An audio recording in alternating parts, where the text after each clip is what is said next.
Y esta mañana deseo traer una breve reflexión sobre una historia muy bella en la Biblia. Quiero compartirles sobre un hombre que se llama Obed Edom. Es factible que algunos hayan escuchado respecto a la historia de este hombre, algunos no, pero quiero compartir con él, o mejor, de él, respecto a qué sucedió en su vida en determinado momento y qué tiene que ver eso con usted y conmigo en esta mañana, en un año como el 2016 y en una temporada cercana al fin del año, cuando estamos próximos a celebrar Navidad. Acompáñeme por un momento, por favor, a 2 de Samuel, el capítulo 6. Y voy a estar leyendo del verso 11 al 12 y le quiero dar primeramente un pequeño marco de referencia respecto a lo que está sucediendo. El rey David en determinado momento toma la decisión de regresar el arca del pacto a Jerusalén. Necesito que me vean acá, todavía no pongas el versículo, perdóname Marilyn, para que estemos claros respecto a qué está sucediendo. Años atrás, voy a regresarme en la historia, Dios le dio una instrucción a Moisés y le dijo: yo quiero que tú construyas un arca con ciertas características, con ciertas descripciones. Le dijo qué tenía que poner dentro de esa arca y sobre todas las cosas él le dijo: ese va a ser el lugar, ese va a ser el sitio sobre el cual mi presencia va a descansar, va a recaer. De alguna manera pudiéramos decirlo de la siguiente forma: esa arca representaba el sitio mismo en el cual Dios y la humanidad tenían un punto de encuentro. Sin embargo, el acceso a esta arca estaba limitado al sumo sacerdote. No todos podían tener esta comunión, no todos podían experimentar de la presencia de Dios de una manera real. Es tanto la limitante que existía, que versículos atrás, si usted lee allí en 2 de Samuel 6, precisamente cuando David, después de que el arca había sido robada, había sido tomada por los enemigos de Israel, y él toma la decisión de traerla nuevamente a Jerusalén. En ese instante él toma también otra decisión y dice: vamos a construir un carro nuevo, y vamos a poner a los mejores bueyes para que regresen el arca a Jerusalén. Y en determinado momento dice allí la Biblia que los bueyes entraron en un hueco, parece que era similar a Bogotá, ¿verdad? Por donde iban caminando. Aquellos que no han ido nunca a Colombia saben cómo son las calles de Bogotá. A tal punto que en determinada instancia el arca iba a caer y un hombre que se llama Usa extendió la mano para que el arca no se cayera, y en ese mismo instante, cuando él toca el arca, muere. ¿Por qué razón? Porque Dios había dicho que esa pequeña caja de madera era santa, era sagrada, que nadie podía extender la mano y tocarla. David dice allí que se enfurece porque no puede comprender cómo está sucediendo algo como eso. Y no quiero entrar el día de hoy en detalles de explicar por qué sucedió esto, pero creo que simplemente hay una reflexión. Debemos entender que la presencia de Dios es sagrada. Debemos entender que estamos llamados a vivir en santidad, que estamos llamados a vivir en consagración. Pero en el instante en el que le sucede esto a David, él dice: no puedo continuar llevando el arca de esta misma manera, necesito plantear verdaderamente una estrategia para llevarla. Y más adelante él descubre, él va al original y mira cuál era el diseño de Dios para cargar el arca. Tenía que ser atravesada con unos palos de madera de acacia recubierta de oro, y tenía que ser llevada sobre los hombros de los levitas.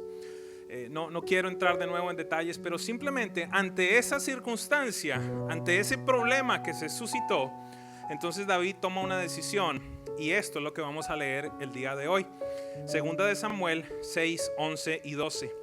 Dice lo siguiente: fue así como el arca del Señor permaneció 3 meses en la casa de Obed Edom de Gad. Diga conmigo: 3 meses.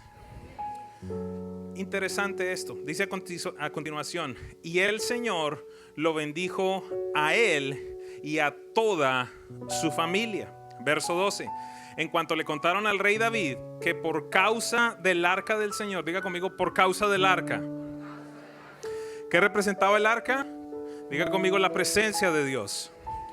Dice entonces allí: en cuanto le contaron al rey David que por causa del arca el Señor había bendecido a la familia de Obed-Edom y a toda su hacienda, David fue a la casa de Obed-Edom y en medio de una gran algarabía trasladó el arca de Dios a la ciudad de David, es decir, a Jerusalén.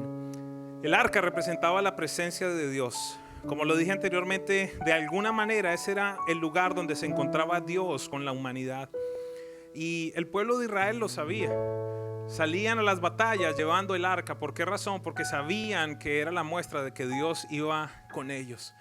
Y vieron en tantas y tantas circunstancias cómo Dios obraba poderosamente y aniquilaba a sus enemigos.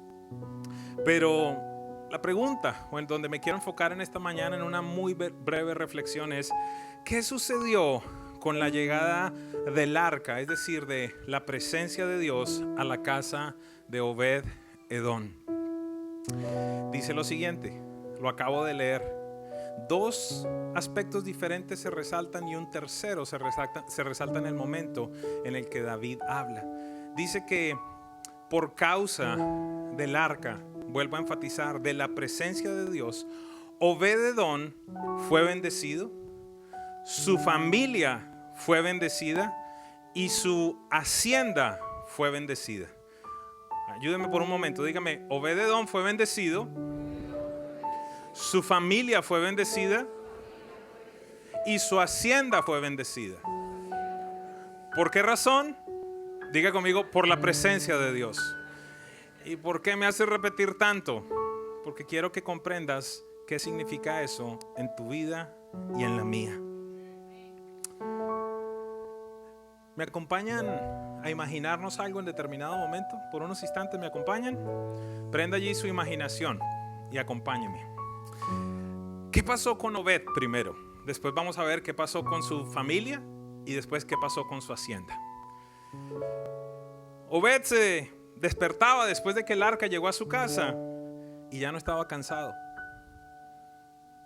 Dice: wow, todos estos años me he levantado con este dolor de espalda y ahora me levanto y no está.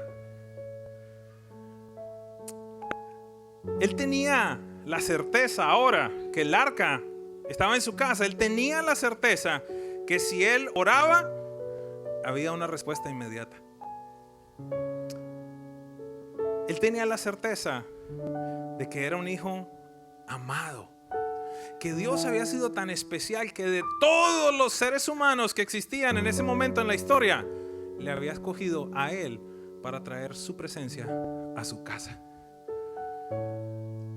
Voy aquí a especular y quizás después tenga problemas con Obed-Edom allá en el cielo, pero resulta que Obed en determinado momento tenía una adicción. Qué sé yo, le gustaba mucho el vino, o fumaba cualquier hierba por allá del lejano oriente, o veía lo que no tenía que ver. Y resulta que desde que llegó el arca, wow, hace tiempo no me meto mis traguitos y me siento bien. Hace tiempo no estoy, acompáñeme, metido en el internet viendo lo que no tenía que ver y no tengo necesidad. Hace tiempo no tengo que salir con mis amigos de parranda y empezar a maldecir como maldecía antes, sino que ahora cuando me despierto, lo que quiero decir es: Dios, gracias porque tu presencia está conmigo. Algo empezó a cambiar en Obed-Edom.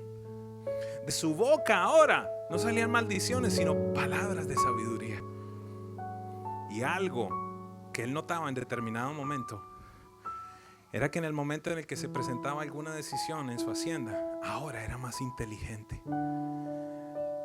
Algo cambió en Obed-Edom porque la presencia de Dios vino a visitar su casa. En su familia, pues resulta que el día siguiente que Obed se despertó, abre sus ojos y encuentra una mujer preciosa y no le habían hecho una cirugía. Algo había hermoseado a esta mujer. Sentía que estaba mucho más enamorado de ella desde que había llegado esa cajita de madera a su casa. Empezó a entender y a atestiguar que las peleas en su casa y los conflictos se habían desvanecido. Ya no había discordia. A la primera vez que él mandaba hacer algo a sus hijos, ellos decían: sí, papi, ya lo voy a hacer.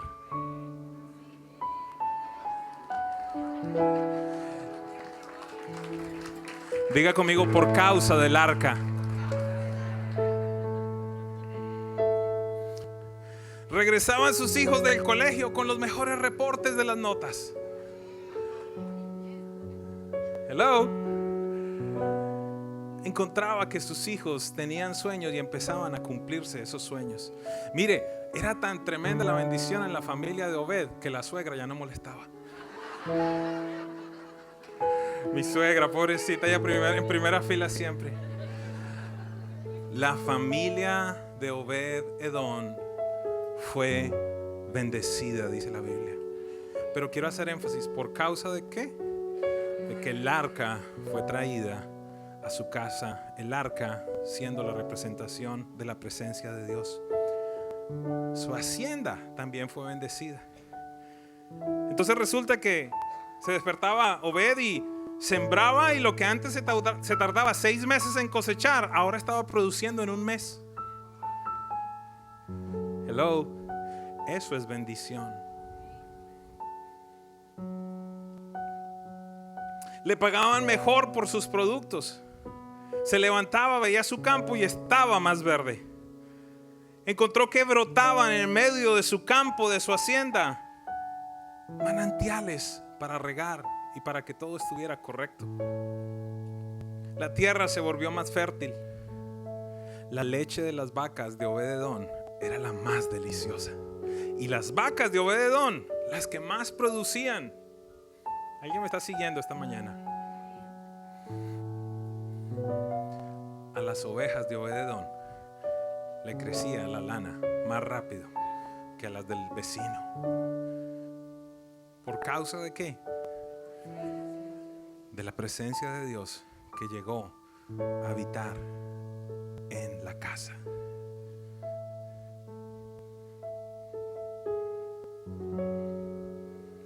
Pero eso duró 3 meses. Y fue tanto el impacto que encontramos en los años por venir que él dijo: me tengo que mudar a donde esté el arca. ¿Qué tanto anhelo tienes por la presencia de Dios? ¿Has experimentado esto que Obed experimentó? Quiero dejarte saber que ese niño que nació era la respuesta de Dios para que su presencia estuviera en ti, donde quiera que fueras.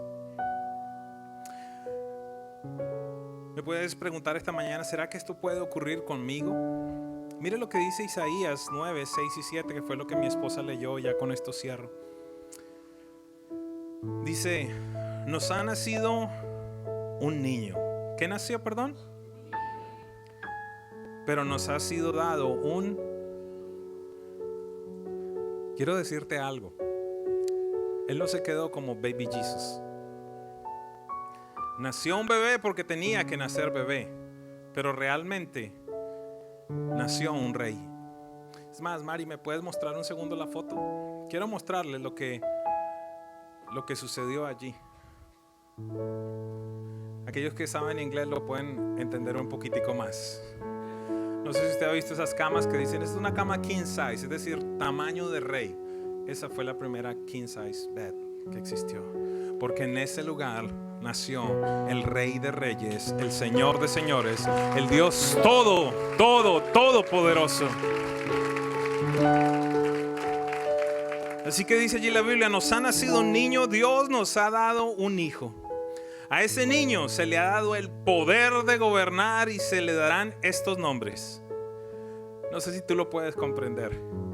Yo usaba el otro día a Sarita diciendo: mira, ese bebé que estaba allí llorando, venía con los siguientes títulos: Consejero admirable, Dios invencible, Padre eterno, Príncipe de paz. Él se sentará en el trono de David y reinará sobre todo el mundo. Por siempre habrá paz. Su reino será invencible y para siempre reinarán la justicia y el derecho. Esto lo hará Dios Todopoderoso por el gran amor que nos tiene. En el pesebre no tan solo nació un niño, se nos fue entregado un hijo, y no cualquier hijo, sino el Hijo de Dios. Repito, el consejero admirable, el Dios invencible, el Padre eterno, el príncipe de paz, aquel que estará por siempre sentado en el trono de David y que reinará sobre todo el mundo para que haya paz. Cuando tú, como Obed-Edom, recibes la presencia de Dios en tu casa, empiezas a experimentar tú, tu familia y tu hacienda la bendición de Dios. Pero alguno me puede decir esta mañana, eso no se parece mucho a lo que yo estoy viviendo. Pregunta, ¿será porque Dios incumple o será porque nosotros incumplimos? Es importante aclarar algo.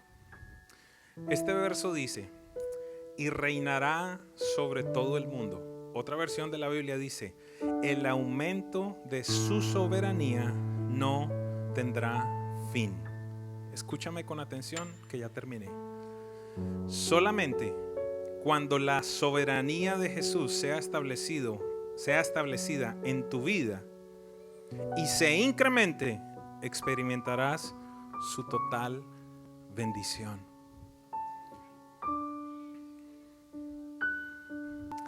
Por años mamá tuvo que, comillas, pelear con mi papá,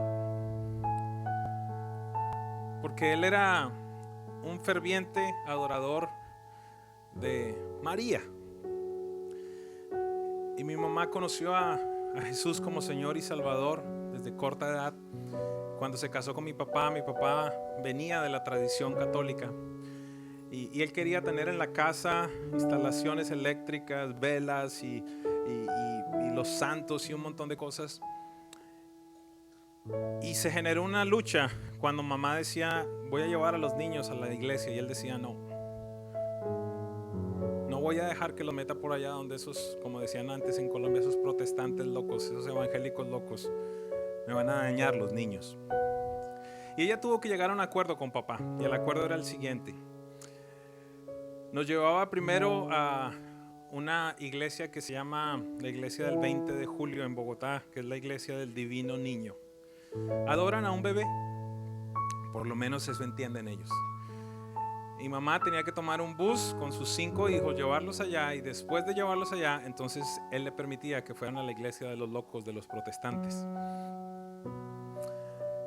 Y pensaba esta mañana sobre el esfuerzo que ella tuvo que hacer y cómo Dios también visitó nuestra casa y empezó a manifestarse esta bendición. ¿Por qué te cuento esto? Mi vida no ha sido la vida de Walt Disney o de Alicia en el País de las Maravillas. Pero algo que tengo claro es que a la medida que la soberanía de Jesús crece en mi vida y en mi familia, más y más experimento las bendiciones de Dios en mi vida. ¿No se están manifestando las bendiciones de Dios en ciertas áreas de tu vida? Pregunta si en esa área Él es soberano. Pregunta si en esa área reina un baby Jesus o King Jesus. Espero que me esté comunicando. Me gusta mucho la conversación de Jesús con Pilato, y con esto cierro. Cuando Pilato le pregunta, ¿así que tú eres rey? ¿Recuerdan la respuesta? Para eso he nacido y para esto he venido al mundo. Él tiene que nacer como rey en tu vida. Permite por favor que la soberanía de Jesús se incremente cada vez más y más en tu vida. Muchos de nosotros tenemos una lucha en nuestro corazón sobre quién reinará. Y en algunas áreas de nuestra vida encontramos a 2 reyes, tú y Él. Y Navidad, ¿cómo la puedes celebrar de una manera real? Bajándote de tu trono y diciéndole, Señor, nace en mi matrimonio. Señor, nace en esta adicción que he tenido por tantos años. Señor, nace como rey en mi boca. Señor, nace como rey en mis ojos. Señor, nace como rey e incrementa tu soberanía en mis finanzas o en cualquier otra área. Que tú, como Obed-Edom, a partir de este tiempo puedas experimentar que Dios te bendiga, que bendiga tu familia y que bendiga tu hacienda para siempre. Amén. ¿Le puedes dar un aplauso a nuestro Dios?